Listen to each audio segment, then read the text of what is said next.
de Luxe Paris, métier d'art, métier de luxe. Walter Bellini, bonjour. Bonjour Karine. Vous êtes ébéniste, vous êtes, et plus précisément, fabricant de coffrets, de parures de bureau, de bougeoirs. On va y venir dans un instant. C'est-à-dire qu'au départ, vous avez, là aussi c'est une belle reconversion, hein. Vous êtes passé par quelque chose qui s'appelle en gros maintenant ArcelorMittal. C'est ça. Voilà. Et puis voilà, un jour on fait tout voler et vous voilà à l'école Boulle. Absolument. Et vraiment, votre spécialité, c'est l'ébénisterie d'art. Oui, donc en fait, l'ébénisterie d'art, c'est un peu mon passé qui m'a rattrapé parce que enfant, mon grand-père était menuisier en Italie, près de Parme. Mon père avait un atelier de bois et donc tout petit, j'étais toujours avec eux à travailler. Donc j'ai dû poncer mon premier meuble à 4 ou 5 ans, je crois. Et durant toute mon enfance, je m'amusais à fabriquer des petits objets, des petites maisons, des coffrets. Donc c'est quelque chose qui m'a pris très très tôt. Alors après, effectivement, l'enseignement étant ainsi fait, je suis passé par Dauphine, je suis rentré dans un grand groupe qui était Usinor à l'époque. Ensuite, Usinor Arcelor. Allez, on va laisser de côté cette carrière-là. Moi, ce qui m'intéresse, c'est le savoir-faire que vous avez aujourd'hui. Parce qu'effectivement, vous avez un CAP d'ébéniste en 2010, passé par l'école Boulle, qui est l'une des meilleures écoles quand même en ébénisterie. De fil en aiguille, on passe par des ateliers, parce que rien n'est meilleur pour la formation que de pratiquer. Et puis, eh ben, vous ouvrez le vôtre, à un moment donné, vous vous installez à Asnières-sur-Seine. Et ce qui est intéressant, c'est que vous êtes spécialisé sur certains objets. Qu'est-ce qui vous intéresse, notamment dans ces coffrets? En fait, dans les coffrets, l'idée est venue à partir de la marqueterie Boulle. La marqueterie Boulle, c'est une marqueterie où, pour faire simple, on prend deux feuilles, une blanche et une noire, on fait un cercle, on a un disque blanc qu'on met dans le noir et noir qu'on met dans le blanc. On fait ça avec des matériaux beaucoup plus nobles, de l'étain, des bois précieux, etc., avec des sujets beaucoup plus compliqués, et on obtient en fin de compte deux marqueteries, une qui est la première partie, l'autre la contrepartie. Et je me souviens de ce prof d'histoire de l'art qui expliquait qu'aujourd'hui en salle de vente, quand il y a les deux objets qui viennent donc du même... Se compléter, en fait, ça a une valeur inestimable. Et donc c'est à partir de ce cheminement, je me suis dit, je vais faire des objets qui se répondent, en fait, avec le même principe. Et pourquoi des coffrets? Parce que c'est quelque chose qui, autour de la relation amoureuse, pour moi, le fait d'être à deux comme ça, deux c'est mieux que un, donc le coffret s'y prêtait bien, ça renvoie à mon enfance aussi où je faisais des coffrets.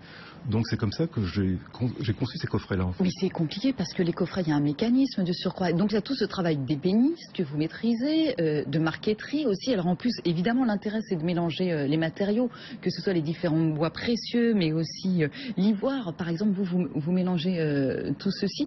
Et comment vous faites avec les mécanismes? En fait, les mécanismes, c'est une des parties compliquées à intégrer. C'est du métal qu'on va mettre dans le bois. Donc, la pose des charnières, par exemple, est un moment critique. C'est là où on peut tout détruire, en fait, ce qu'on a fait auparavant. Donc, effectivement, il faut être extrêmement méticuleux. D'autant que dans les petits objets, le paradoxe, c'est que c'est plus compliqué quelque part à faire que les grands, parce que le défaut relatif, vous prenez un petit millimètre d'écart sur un grand bureau, ça se verra pratiquement pas, mais sur un petit coffret, ça saute à l'œil. Donc en fait, on a un besoin d'une exigence dans la précision de la réalisation qui est extrême, en particulier effectivement dans la pose des mécanismes de fermeture, pour avoir le coffret bien aligné. Et alors même quand vous travaillez ce que vous appelez des parures de bureau, attention, on n'est pas dans des objets de bureau, vous nous en avez amené un exemple là, vous aimez bien justement mélanger les matériaux, c'est ça aussi? Absolument, c'est-à-dire que par exemple, suite à un coffret pour un collectionneur de stylos, je me suis dit tiens, je vais faire un plumier pour un stylo. Et donc je l'ai conçu, je l'ai dessiné, je l'ai fait en ébène massif, et afin de le rendre incrusté. Voilà, une petite incrustation en ivoire de mammouth. Alors l'ivoire de mammouth, pourquoi? C'est utilisé en fait en lutherie, dans les guitares classiques de concert. Dans les chevalets, en fait, on a de l'ivoire de mammouth qui est utilisé, parce que le luthier cherche le matériau le plus dur, il est minéralisé. Et donc ça fait un ton sur ton qui est extrêmement agréable sur de l'ébène.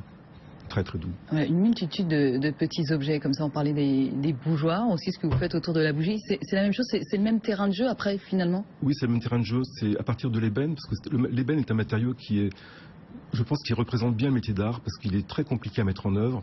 Il présente tous les défauts, il est cassant, il ne se colle pas bien parce qu'il est gras, il est très dur, il désaffûte les outils. Donc on a un process qui est compliqué à mettre en œuvre avec plein de précautions, mais à la fin, c'est quelque chose d'extrêmement agréable en fait au toucher. Et puis on sent, c'est précieux.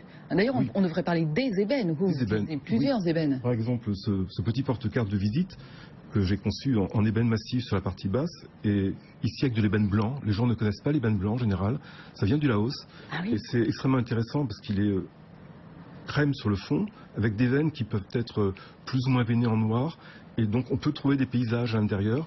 Donc c'est très graphique, c'est un peu japonisant. Et sur cette partie très lisse, je rajoute une petite touche de croûte d'ivoire de mammouth afin de mettre un petit côté brut en fait à l'objet tout lisse. C'est incroyable parce qu'avec la simplicité de cet objet, en fait, il est d'une préciosité incroyable, sans compter évidemment votre savoir-faire, Walter Bellini. Donc on peut trouver tout ça sur onemuse.com qui met en avant toutes vos créations. Onemuse, c'est ONEMUZE.com. Et sinon, on peut trouver où vos réalisations? En fait, j'ai un site walter-bellini.com et j'ai également mon atelier où on peut venir voir et je fais des salons. Et voilà. Et l'atelier, c'est à Asnières. À Asnières. À Asnières, sur Seine, tout simplement. Tout simplement. Bravo à vous et merci beaucoup, Walter Bellini, donc ébéniste, pour la découverte de ces objets assez étonnants. Allez, reste avec nous. Good Luxe Paris continue dans un instant.